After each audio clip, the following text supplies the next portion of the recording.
Hello and welcome to another episode of the Construction Corner podcast. I'm Dylan. I'm your host, joined by my blue collar badass Matt. What's going on, man? Another great day, man. It's continuing to warm up here in Michigan. Had a nice long holiday weekend. How about yourself? Yeah, the weather is coming for a change. And it's funny, right? We always talk about the weather, but in construction, it matters so much what the weather is doing and what, we can get out and actually execute on. I check the Weather Channel so many times a day. It's insane.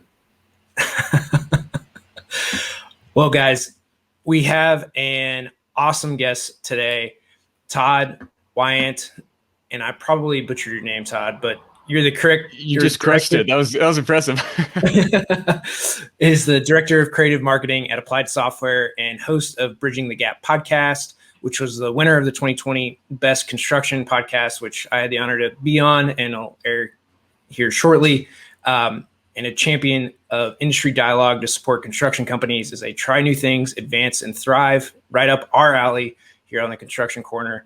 And Todd has a deep and extensive knowledge of how to increase awareness of a brand, communication strategy, and plays a major role in elevating corporate culture, which is what we're going to dive in thoroughly today. So Todd, welcome to the show. Yeah, thanks for having me. I'm really looking forward to the conversation. Yeah, ours was so good that you had to come on here and we had to go a little further. That's right. Well, we had finished the meat of the recording, and then we dived into culture just as maybe we'll release it as a little bonus feature or something. And it was like, oh, this is great. There's so much here to talk about and unpack. I mean, it's a culture and construction is a kind of a taboo, hot button topic, but it's so important to dive in and figure out how we can really make some strides and improvement. Yeah, I think I went on a 15-minute diatribe on core values. It was good. Good stuff. Need it. Before we dive into that, which we'll cover extensively here, but how'd you get your start and what made you stay in construction? Yeah, quite by accident, I stumbled into construction. So my whole background is in marketing and brand strategies. And so I came to Applied Software 7 years ago, having never really touched the AEC industry in any real practical way, and came in on the marketing side, but really fell in love with all the nuances of AEC and really got a passion for construction because of the people that are in construction. I think it, bar none, has some of the best quality people.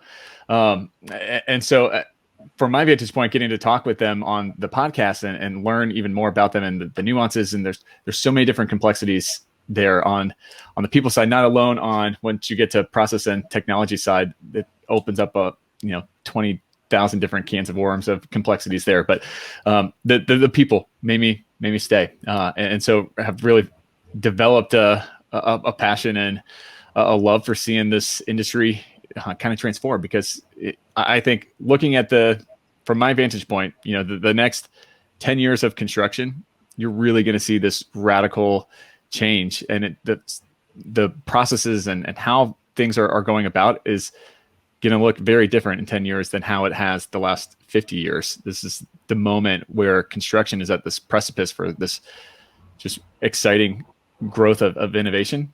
And so I think being able to help give voice to champion that of hey, you guys can do it. We all can band together and we can make strides here. That's the fun part for me. That's a great answer, Todd. That's a fantastic answer, really. And that's so cool. It really is so much about the people. It's an industry that from top to bottom and side to side, there's different sub industries all wrapped up in construction, right? Obviously, you guys are both kind of on the software and design side. I'm on the field and construction side, but there's a people element and that human element to it that you can't get rid of. You can't ignore it. And at the very root of construction, it starts with people who are still out there working with their hands, right? And so what you guys are frankly both doing to help further the industry, but also increase the livelihoods and the enjoyment of all of the people that are still out doing the handiwork. It's just huge for the industry as a whole. Yeah, absolutely. I think one of the fascinating things for me in focusing in on construction is that you have all these like incredibly talented people, incredibly smart people, no matter where they are in the industry, and they're all willing to help and to share. And the kind of the undercurrent that goes through the people in construction is just get the job done, whatever that entails. Let's figure it out and problem solve, get it done.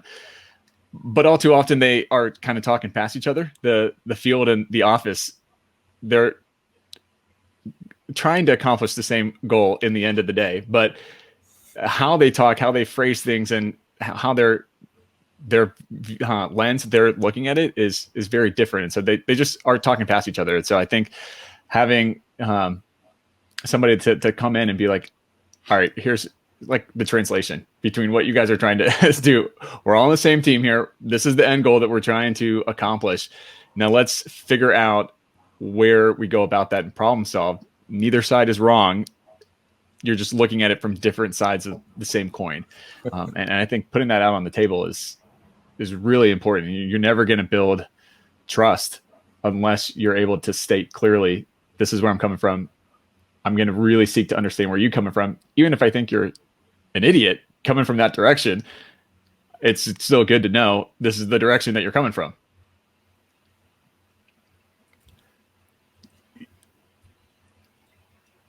All right, I'll go.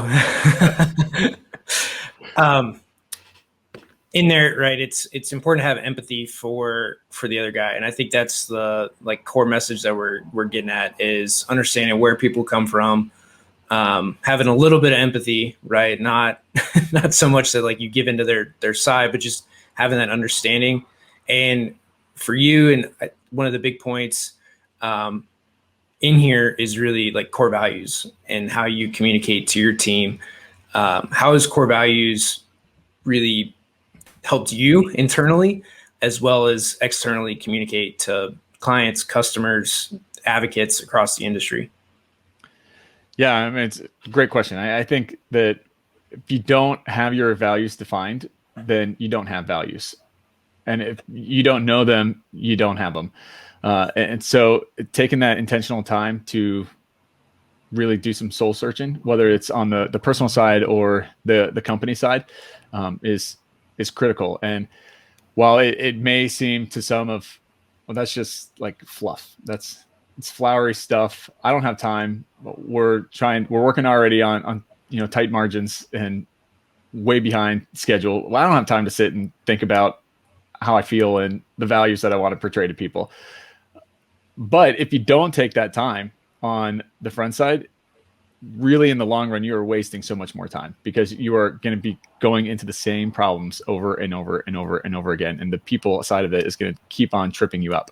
So as an example of the values at Applied a few years ago, the whole company really did a really intensive soul searching on what do we value? What do we want to value? What do we want to be known for? Putting together not just a mission statement of what the entire company believes in the direction, but what are the values that we have to have in place in order to accomplish that mission statement. And so we had, it was a several month process of us doing different focus groups. And I got the honor of being able to lead those focus groups and have those conversations with all the people across the company. And so whether they were on the sales side or the development side or on the technical side or the admin and marketing side, everybody had a voice in it, no matter their position in the company too. And hearing all the kind of commonalities that are coming up of this is what we value. This is what we want to be known for. And so we came out with 6: integrity, authenticity, creative problem solving, foster leaders, supportive, and teamwork. And then we had, definitions of what all those really mean, what we mean by all those. And that built out our mission statement that we hammer back on all the time of empower clients, transform industries, champion innovation. And so if those are kind of our North Stars. If we're about ready to do a new initiative or a new launch or a new policy or whatever, and it doesn't line up with one of those aspects, then we cut it. We're not going to do it. It's not worth our time. So it's a really big efficiency driver in the end, because we have those compasses that we can say, yeah, this is great. This is, helping to champion innovation. Great. We got it. This is going to help transform industries. I know that these are all kind of vague, but it helps kind of guide that North Star. I don't know how you run a company without a North Star. I think you're spot on, man. How many employees roughly are at Applied Software? We're just over 150-ish. So quite a few. Yeah. So when you all took on this undertaking to really structure the culture side, did you just do it quote unquote blindly by yourself, or did you use one of the EOS system or something similar? Yeah. Initially we started blindly by ourselves. There was a kind of a committee at Applied that was kind of driving it forward, and we had top leadership buy-in. They were part of the committee as well too, which is obviously critical. If you don't have the top buy-in, then you can have all the values represented that you want, and it's not going to go anywhere because it's not your North Star. As we got more sophisticated with it, we built out different things and brought on software platforms to help with that. But really, at the end of the day, it's still I'm going to go back to the people aspect, and it's the people that are consistently representing that, because you can have it, but if you're not encouraging that, if you're not rewarding that, I would argue you probably don't really have those values anyway. So on my team, every single week, somebody gets called out for representing the value, whatever value that may be, really well. And so it's like, well, this person, you get the supportive award this week, and this is how we think you represented supportive. And then at the end of the year, we always have a big kind of award ceremony where people get submitted into nomination for representing all of these values. And then the management team actually votes on who they think best represented that throughout the entire year. And they get a big award. And it's a really exciting event for all of Applied. So yeah, I think being able to call them out and reward those specific use case examples is critical to having those values. Go ahead. I was just going to say, I couldn't agree more. Schaefer Construction, my company, we're small. There's only 5 of us, including myself. So it would get a little redundant to keep awarding, weekly, but we certainly try and point it out at least quarterly, kind of the same idea. If we have a guy in the field or in the office that is really, all of us embody our core values. That's part of our hiring and firing process, but you get the people that you find start shining, more on one value than maybe another. And it's been very powerful for us as well to kind of spotlight that and, put it on social media, let the whole world know what you're doing. And it's just helpful. Yeah, absolutely. I think you bring up an interesting point there too with the hiring process, and it needs to become part of your onboarding process of, this is who we are, this is what we represent, and this is where our North Stars are. Because if you're not telling them, they're not just going to pick up on it necessarily, or they'll create their own definition. Hopefully they're able to pick up on that you have some of these values, or else you're not representing them well. But I think you need to clearly define what you mean by those. I'm a big believer in defining the terms, because, if we go through just the applied values, you can create a lot of different definitions for integrity or authenticity. That means something different to anybody that wants to put their own spin on it. And so we have specific meanings of what each of one of those really means to us. Yeah, and through those two, it's important to reinforce behaviors, right? So if you're not living them and your team is seeing your example, then, those behaviors get embedded into them. So it's important for core values that when you're creating these, no matter the size of the company, like your leadership team needs to already embody these, because if they don't, then you're going to reinforce the wrong things, or they'll see that, hey, these things don't actually matter because your leadership team doesn't care about them. They don't do them, and nothing ever sticks. And that's the problem I've had for when I was in other A&E firms. We'd always do this strategic planning, these big visions, and nothing would ever get followed through on because core leadership didn't embody or really care, right? They weren't involved from the start on a lot of these topics. They didn't lead the charge for anything. So when everyone saw that core leadership was not, championing these movements, these changes, it all got thrown out the window because nobody cared at the end of the day because they knew it wasn't taken seriously. So for everything that you're saying, right? Leadership, showing examples, having awards, commending people on doing a great job and reinforcing behaviors when it's not done correctly or up to core values is a big, big deal. Yeah, for sure. Well, that goes back to the trust aspect of it. If, you can say that you have supportiveness or something as one of your values, but if your top leaders are screaming at each other in meetings, well, then that just shows the example that then the next line down can start screaming at each other, and then that trickles down to the next line down, and then they're screaming at each other, and then you wonder why in the construction world you go out to the field and stuff, and they're just having this totally toxic environment of nobody respecting each other, nobody trusts each other, and you're like, well, where'd this come from? And point the finger back at you because you started it. Yeah, sometimes it helps to take a deep look in that mirror. Yeah. We even go as far with our core values as we base our quarterly reviews on those core values. That's about a third of our entire review process. And so we try to embody it ourselves all the time, but then we also show, very frequently, at least 4 times a year, that, this is very important. These are the 5 items that will make or break your success here.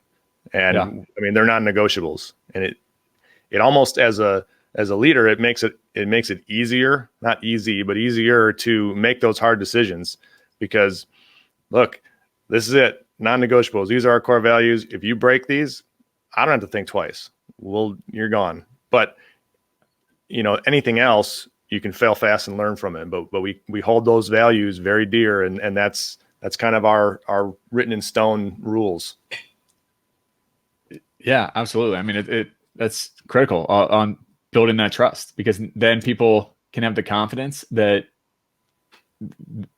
they're not going to get, if they are in a situation where they are put in a tough call, they know where to go and they know what to do. They have the expectations clearly laid out. I think when it's murky and they don't know what to do next, that's where problems arise in any situation. If you have the rules clearly laid out and defined, not that you're not going to have problems, but they're hopefully going to be a lot less and not as disruptive. This all comes down to repetition, right? You've got to constantly beat that drum of core values, examples, and just repeat it till you're blue in the face and then do it again. Without that repetition, nothing good kind of comes of it, right? It's not ingrained, it's not embedded. And again, if you can't rattle off your core values, you don't know them. Yeah, absolutely. Consistency is the key. I have 3 kids, 5 and under, and so I often equate it to parenting. That if I can't tell my 3-year-old to do something and expect it to be done on the first time, it would be awesome if it was done on the first time, but I know it's not going to be. So I have to keep on saying it. Put your shoes on now. Go put your shoes on. Go put your shoes on. And then eventually she's going to go put her shoes on. But sorry, that was a little rabbit trail. The consistency is huge. I like it. And do me a favor, if you ever figure out that tell them one time thing, let me know, because I also have 3. My oldest is 14, and it still takes more than one time with him. So. It would be an amazing trick. Yes. Shifting gears a little bit, with, technology in construction, ultimately it still comes down to the people, right? That's never really going away. But what are some of the ways that you guys look to help integrate technology into construction, into workflows, and just helping people with that process? Yeah, I think it's a great question. It's something that we talk a lot about on Bridging the Gap. And I think you almost have to take a couple steps back when you're thinking through successful technology adoption. And it's really, what are those foundational kind of building block elements that are needed to have in place before you can even really think about technology. And a huge building block of that is the culture element that we were just talking about. I think another aspect is, having good leadership that is embracing the "it's okay to fail" mindset, and that's something that doesn't come naturally to anybody, but especially doesn't come naturally, I think, to construction. Failure is a very bad 4-letter word in construction. So, kind of having that leadership destigmatize that, because no software is going to roll out without a kink or, something that you have to work through and that you didn't really think through and prepare. Even the best implementation plans have something that come up in the real world that is going to throw you for a loop. And so having that mindset of fail fast, but it's okay to fail fast, and then learn from it and grow and adapt. And then that growth mindset is huge as well too. So I think without kind of those big building blocks, you can have the best technology in the world. You're not going to go anywhere with it. And then when you get to the implementation phase, really think through your plan. What's the goal that you are trying to accomplish? And then work backwards from that. What are the KPIs that you can put in place to measure that it's successful? Or hopefully have some early warning KPIs in there as well too, that this is not going the exact way that we thought, so that you can adjust and readapt. And maybe it was that your expectation was wrong. Maybe it's that you didn't have the right expectation in there, or you didn't have the right KPI that you're measuring. And so you have to tweak and adapt. And so being agile enough that you can, move quickly, but kind of trust but verify mentality. Through that, and we talked about it too, having a growth mindset, in construction is a lot of the kind of embedded hard coding over, a lot of years, a lot of gray hairs, and this is the way we've always done it mentality. We didn't get sued on this one. Nothing went wrong. How do you overcome like that mentality especially from leadership that's been in the industry for 20, 30, 50 years? Yeah, I think you got to tread carefully for sure. My initial reaction is I absolutely despise when somebody says this is the way we've always done it, because you're just totally closed off. That's a mean thing, but I think I'm going to circle back to empathy some, and you have to lean in with that empathy, because you're not changing that mentality of the person that is using the line, "This is the way we've always done it." They're using that kind of as a smokescreen almost, of they're maybe apprehensive to look at something new. Maybe they're worried that if they roll it out there, that's a lot of risk. What if it doesn't work? And so I think being able to have the conversation in the way of, okay, well, at the end of the day, what are you trying to accomplish? What are your real goals that you want to do? What does success look like for you? Instead of saying, well, you're an idiot. Like, you got to adapt or die. This is the new innovative workflow. This is where it's going, whether you like it or not. That's just going to lead people to dig in their heels. And so by framing the conversation in, well, let's back up. What are you trying to get? What's your goal? What are you trying to accomplish? I think it allows them to kind of lower their guard down, and you can start picking up clues of what they're really interested in. Because a lot of times when people say this is the way we've always done it, it's not a hard no on I will never change something, but they're scared to change. And so you got to walk slower. It's a sign that you need to take your time, take a breath, and really walk through it, talk through it with them, make them feel comfortable with it, and then ease the change in slowly, and they'll start coming around as they start building that trust in it. If you try to go too fast with it, then it is going to be that hard no.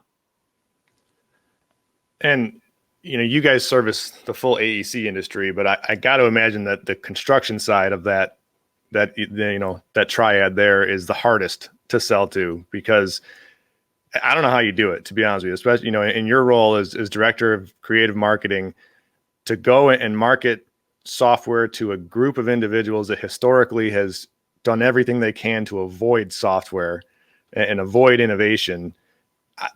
It's got to be nearly impossible sometimes. I think it's a fun challenge. It definitely, construction does take a very different approach to it than the A&E side of AEC. But at the end of the day, it's people, and so you're gonna have those people that are resistant to it. But what I see in construction is kind of this reawakening almost, that there's a lot more people out there that are ready and excited to embrace new workflows and bring in technology. And it's already happening. It's just that those stories don't get told. I think that there's more, and maybe this is my vantage point, I'm biased, but I think that there's a marketing problem in construction, in that construction does a bad job of telling their stories of technology and innovation.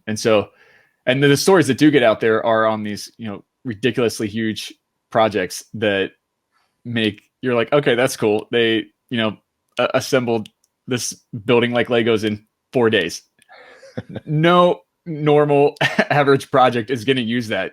So it's just not relevant. And so I think construction as a whole, and the people that are willing to embrace technology and willing to change up workflows, the onus is on them to do a better job of telling the stories on how you can do that on everyday projects and create those efficiencies and create that effectiveness that you get in those, sexier big project stories that are shared. That's a great answer. And I think the construction industry as a whole is terrible about telling any stories other than, the oh shit, big failure stories. And right. I think, we could all stand to get better from that. And I'm a construction guy. I've been in the industry for 23 years. I'm on the embracing technology side of it. Otherwise, I don't think Dylan would have me around anymore. But there's so much of it that, we don't tell our stories about our wins regardless. It's just finished project. All right, you can celebrate for 15 minutes. Tomorrow morning, get back in here and start the next one. And we got to keep churning and burning. And I think if we took time to start telling stories all across the board, we'd all be better off for it. And maybe it'd help you also on your side if we all kind of embrace that storytelling culture and environment a little bit more. Yeah, I agree. I also think it plays into the skilled labor shortage that, everybody's sick of hearing, but it's still a thing, still relevant. There. Because if, the average high schooler coming out of high school, you ask them what they think of the construction industry, and they are going to paint, I think, a radically different picture of what construction is than what it really is in reality. Because I think all too often construction is viewed as it's a job. There's no real career path there. We all know that's not the case. You can do so many different things in the construction industry, whether it's on, out in the field, you can do really cool things working on, leveraging amazing tools and drones and, scanners and all this stuff. You could go into the software side. You can go, there's a plethora of things that you can dive into. And there's cool stuff that would really appeal to high schoolers, but they don't know it. Brother, you're on the right show. We could probably railroad this thing and go on for hours on that last 2 minutes you just let loose, because Dylan and I have talked about that exact same thing. I don't know, every episode that I've recorded with him. It's a huge problem, right? And it doesn't get solved without us at least talking about it. That's the first step is back to storytelling. Getting people to see the culture and see the opportunity out there. And construction is not just banging nails all day. It's just not. There's a huge, huge world out there that doesn't get explored too often.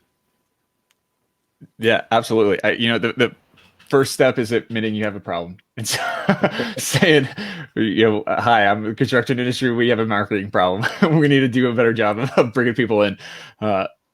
Yeah, I think we got to do that as an industry. Yeah. One of the things in there too is, and it's like, so coming from the design side is a reluctance to share the projects that we work on, right? A reluctance to anything that's not a finished rendering to put out. And in a lot of it is like, you can put out projects without putting a name to it, because that's really what the fear is in design, that if somebody sees this that we're working on, and they tie this image to whatever, then we're going to have a huge problem. So on the architecture and design side, it's like a fear of putting things out that aren't finished products or approved or anything like that. So I think if we get over some of the fear, the reluctance of sharing images, you can strip away all the telling details of a building, of a project. Again, it's not reality yet. Hey, this is just a cool thing that we designed. Then by sharing more, sharing things that are on job sites, I think that there's a big reluctance in doing a lot of that for various reasons. But if we can get over that, or at least talk to owners about, hey, what can we share? What can't we share? What are you okay with? Then we can get more out, as we go to job sites, do project walks, design things, do review sessions, right? All those types of things become part now of that project's life cycle that can be used to bring people into the industry, to, in some cases, could be used to even highlight a project for an owner, right? To show the design processes and things that you go through to create a building, to market whatever that building is. Again, we're in construction, most of the things we do are public spaces. So people are going to want to show up to that office building or convention center or school, right? Whatever it might be, to help share that process and putting this big thing into a community, right? Whether that's attracting tenants for a multi-use project or residents, for that same project. So I think you're spot on in the marketing thing, and it's one, having these conversations, but also to find ways to do a little more and to share a little more, with keeping in the bounds of that, owner, contractor, design, architect relationship. Yeah. I think you bring up an interesting dynamic there as well too, Dylan, in that you got to get the owners on board and seeing the value of sharing all that information, because realistically, without them on board, it's going to come to a screeching halt. So, but there's an incredible amount of value that they would gain by kind of loosening the grip on that sum. And I think a lot would be open for it and wanting to share it. They just don't think about it. They got other things to sit around and do with their time besides thinking about this. So we as an industry have to come up and say, hey, this is where we should be going. This is what we should be doing. And this is why it's of importance to you. If we are sitting around waiting for the owners to come up and go, it would be a great idea, let's do this, it's probably not going to happen, at least in the timeline that it should happen. Yeah. So a great example of this, Gensler, largest architecture firm in the world, their architecture and branding is their two main things that they do. So they're an architecture, interior design firm, branding firm, and they do a considerable amount of their revenue in branding. They do $1 billion a year in revenue. It's insane. And Gensler is not even that old. So one of the things that they've done really, really well is, right, architecture is a lot about branding and space. So like think of any project that you do, whether it's a school, hospital, office, doesn't matter. There's going to be a marketing aspect of that. And for, as Todd, as you know, every piece of marketing needs an image, needs a video, needs some sort of creative collateral. And who better to do that than the design team for that building, for that project? And it's something that we don't think about as an industry. You don't think about marketing a project other than to the owner, not to the public. But that is a big service that can be rendered by design firms. Gensler does it better than anybody and is the largest in the world and shows for that, you know, and it's extremely profitable.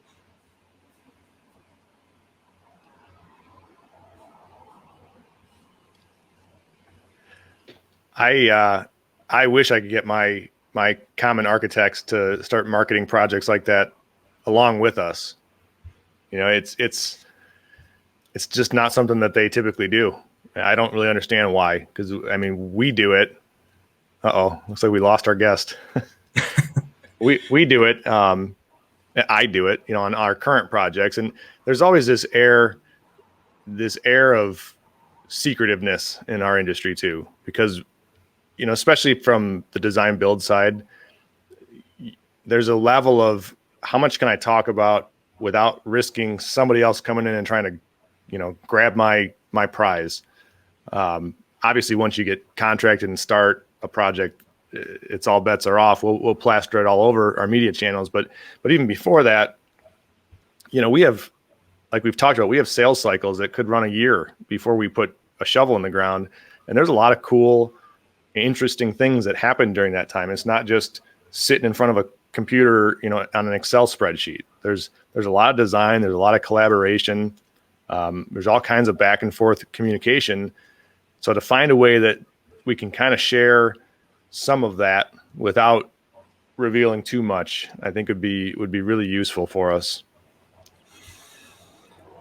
I think a lot of that comes to stripping the names off of that project, because that's, I think, one of the biggest fears for projects is that, you know, for like your community center, you gave it a name, you put a design to it, and then it doesn't turn out like that. That's like the biggest fear that I think people run into is, you know, not having that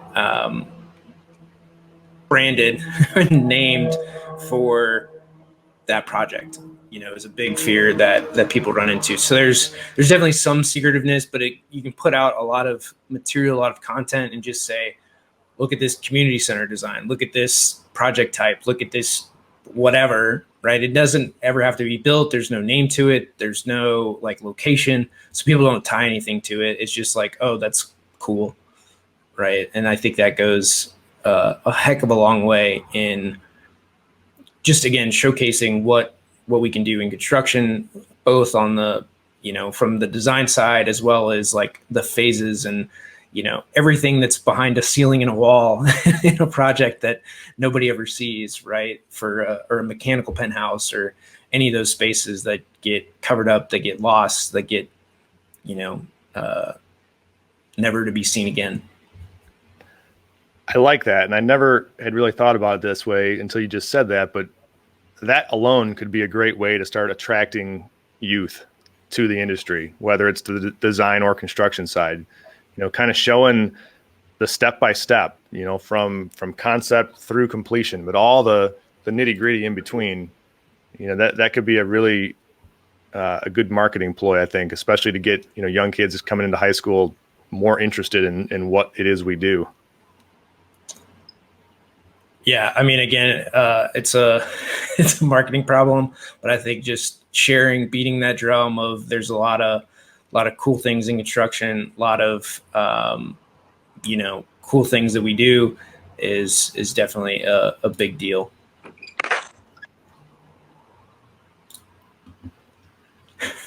Welcome back, Todd. This is ironic. They're doing construction around me and knocked out my Wi-Fi. Sorry about that. Hey, those damn contractors, they do it every time. Yeah. It's call before you dig. Fun of live. Well, welcome back. We were just kind of re-engaging on kind of the secretiveness of our, especially of the construction side, and the almost scaredness or unwillingness to share much of anything until you have a contract signed. And Dylan was kind of touching on some strategies to, strip all the pertinent, sensitive information off, but still showing, the parts and pieces, because, the pre-construction side of what we do, or what I do, and what, the AEC industry does is so full of interesting stuff. It's not just staring at a screen. So trying to find ways to show that off and hopefully use it to attract new talent.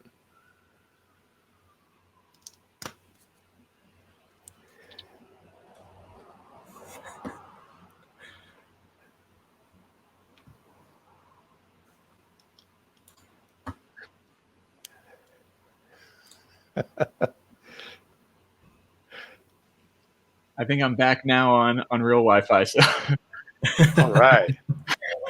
sorry about this. No worries. You were on a roll. I was hearing it. You just got to tell those guys that call before they dig. That's right. Yeah, get it marked up. Come on. Basic stuff, right? Well, we're kind of coming up on time, I think, but Todd, I wanted to ask you, non-construction related. I spent a little time kind of digging through your LinkedIn profile, just doing some show prep. What can you tell me about the Thunderbolt swim team? Yeah. You've been a part of that for a long time, it looks like. Long time. Yeah, so swimming's been a huge part of my life for basically my entire life. I'm the youngest of three. And so I got thrown onto the swim team when I was 3 years old because my sisters were there and my parents were like, well, you're already here, so might as well join the swim team. And that swim team actually joined up with the Thunderbolts when I was 7 or 8. So I have been a part of that my whole life growing up, and then started coaching when I helped out with 6-unders when I was like 12 or 13, and got the coaching bug for it. And I've been there ever since. So I am, a long time, 30 plus years or something with the Bolts. And so every single summer I come back and put on my purple and don my Thunderbolt, and I love it. It's a big passion. That's very cool. Are your kids swimmers yet? So this is the first year that my oldest is going to be on the team. He's 5 this year, and so he's coming on. I swore that I would not be a intense swim dad, and I wouldn't be one of those coaches that was like, you're going to be the greatest thing in the world, and you're going to be on as soon as you can start moving. So he's a little he's off my path at 3 and coming on at 5, but I guess the jury's still out if I'm going to be that super intense coaching swim dad, because this will be my first season with it, which will be fun. That should be fun. Yeah. So one of the other things that we talk about in construction is, or people might have that fear of, is technology coming for your job. And, as being in software, being in technology, how do you guys rebut that or deal with it in your marketing messages and just in conversation to the industry? Yeah, I don't see it as a threat. I know this, I'm supposed to say that, but I really don't. I don't see it as a threat, because it, to me, it allows people to do what they wanted to do in the first place. It gives you the ability to do the creative aspects of the job and get more strategic with it, instead of having to worry about all the mundane tasks that nobody likes to do anyway, that you have to just, point and click and do it 100 times. Well, why not automate that and streamline that process so that you're not just having to, point and click, and that you can, it allows you the freedom to do things that are more fun and more creative. So why would you not want to take that up? I get all the other arguments too, of that I get how it seems threatening and scary. I'm not trying to minimize that, but I think it's a perspective change that you have to go through, that it's not coming for your job. It is going to take some aspects of your job away, but it should be the mundane parts that you didn't like doing anyway. So don't complain too loud, I guess.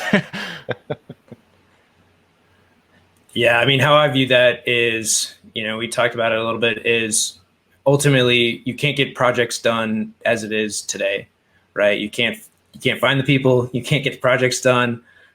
There's no other way, right? Historically, it's been people were easy to find to bring into the industry. Plenty of people came into construction, and now we don't have that big influx of talent, skilled labor, on both sides, design and construction. So the only way to ultimately get projects without working, 80-hour weeks is technology. That's the only way that I've seen it for a while is people are working so hard. And then heaven forbid, like I was talking to an architect friend, heaven forbid if somebody is out on vacation or two people are out on vacation for spring break and you have deadlines, like he's like, I'm contemplating life changes. Yeah, I think that's spot on. I agree. With this, and we could talk about technology, we could talk about core values. All these are huge things. But what is maybe the biggest thing that you see facing construction, outside of our marketing problem, and maybe that's it. But what else do you see as one of the biggest problems that we have within the industry? Yeah, I really do think it is that marketing problem of and comparing or tying that to the willingness to try something and get over failure of what we've already talked about. I think we are our own worst enemies in construction right now. We're our biggest impediment. We're the biggest stumbling block. The people are the biggest source of potential in construction, but it's also, the blessing and the curse is it's the biggest stumbling block right now is getting over, head trash of what used to be versus what is. And then circling back to something that I brought up earlier of the talking past each other and not taking the time to really sit and understand where the other person's coming from. I think to me, that's the biggest stumbling block. All the other ingredients are there in construction right now to really take off and do some really cool things. And I think really be the tip of the spear in a lot of cases on, not just the innovation, but on the tech side as well too. I think that you see all the new people coming into the content space all the time. And I think in the next few years, one of the powerhouse tech companies is going to be in the construction industry. Maybe that's a decade away, but I think you're going to start seeing that if people can get out of their own way. I Love it, man. couldn't have said it better. Yeah. Just got to stop tripping over ourselves. We totally agree. Todd, where can they find you? Yeah. LinkedIn, I'm on there all the time. I have not slight addiction to LinkedIn. So that's a great place to find me. bridgingthegappod.com is the website for the podcast. And then ASTI.com is applied software. Awesome. And here at the end too, I'd love you to pitch a little bit on MEP Force. Yeah. So MEP Force is the premier conference for the MEP space. So everything about it is geared to MEP, and whether that's on the technology side or the workflow side, or even some of this cultural stuff, we're going to have some roundtables on how do we, as an MEP industry, help move forward, and how do we embrace some of that growth mindset. But there's a ton of classes that are just incredible amount of training as well on all the different softwares that are out there. And then one of the biggest aspect of it is the networking part. We're aiming for over 2,000 people come into MEP Force this year. And so it's an incredible opportunity to interact with the movers and the shakers and learn from peers in the industry of what they're doing, how they're adapting to new things. How are they handling the software? How are they handling, all the craziness of the last year?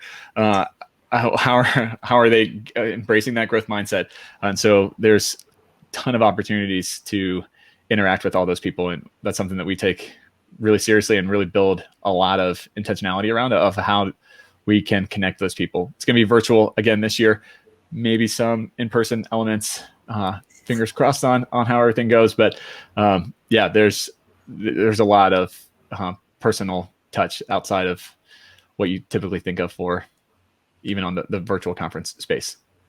And hopefully next year we can all be back in person together for the whole thing. Yeah, we're both definitely hoping on that. And the reason I want to have you talk about it is, guys, like on the design side especially, we maybe don't always go to conferences. We're probably the lacking one in there. Our construction partners typically go more often than we do, and it's something that I want to encourage, whether it's MEP Force, whether it's AU, whether there's plenty of other conferences out there to go to, but to continued education, right? This is the whole basis of a growth mindset, is to go and learn from others, to connect within the industry and not be always so close-knit, so close-minded, and to go and experience other things, get exposed to different technologies and workflows and people right across the industry. That's what these conferences are for. If you've never been to any conference at all, they're typically a great time. You make as many friends at the bar as you do at the showroom floor and the conference floor. So I encourage people to go to conferences. Obviously this year and last, with most being virtual, it's not as maybe interactive, but to still find ways to connect with other people across the industry, share some best practices. Again, if you're across the country, more than likely you're not competitors anyway. So it's good to just share those best practices, and you'll be surprised at what you're going to learn. Amen. Couldn't agree more, man. Any closing words, Matt? Todd, I just want to thank you for coming on. I thoroughly enjoyed the conversation, and hopefully we can continue it again sometime. Yeah, likewise. Thanks for having me. Any closing parting words, Todd? No, thanks for having me. Really appreciate it. There's so many different rabbit trails that we could continue to go down for sure on this topic. Definitely. Yeah. Guys, Todd, thank you so much for coming on. We love talking about core values. We love talking about this industry. We love, sharing what we've learned, what we can do better, and at the end of the day, for everybody out there, guys, just talk about the industry, talk about the cool things, talk about all of the things that are behind closed doors, closed walls, closed ceilings, and, share the cool things about construction and what's going on. It's really the biggest message that we can continue to impart upon everybody, is to share this message, share the message that construction is a great industry. Check out Bridging the Gap with Todd. They do a great job over there. And again, thank you all for listening. Until next time.